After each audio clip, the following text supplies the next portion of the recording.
പുതുവർഷ സമ്മാനമായി കേരളത്തിലേക്ക് എത്തുന്നത് 20 കോച്ചുള്ള വന്ദേ ഭാരത്. 16 കോച്ചുള്ള തിരുവനന്തപുരം കാസർഗോഡ് വന്ദേ ഭാരതിൻ്റെ സ്ഥാനത്ത് റെയിൽവേ നൽകുന്നത് 20 കോച്ചുള്ള പുതിയ ട്രെയിൻ.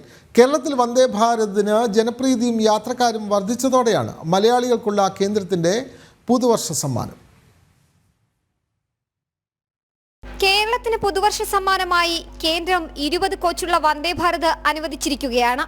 16 കോച്ചുള്ള തിരുവനന്തപുരം കാസർഗോഡ് വന്ദേ ഭാരതിന്റെ സ്ഥാനത്താണ് 20 കോച്ചുകളുള്ള പുതിയ ട്രെയിൻ പ്രഖ്യാപിച്ചത്.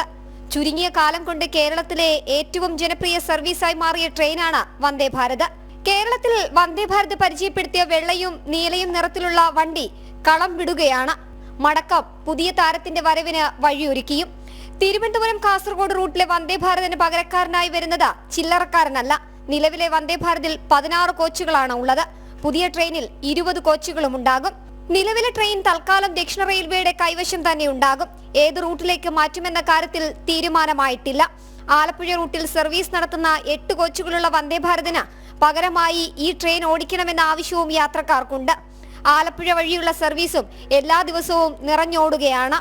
ട്രെയിൻ യാത്രക്കാരുടെ യാത്രാക്ലേശം പരിഹരിക്കുകയാണ് പുതുവർഷ ദിനത്തിൽ കേന്ദ്ര സർക്കാർ. ജനം, തിരുവനന്തപുരം.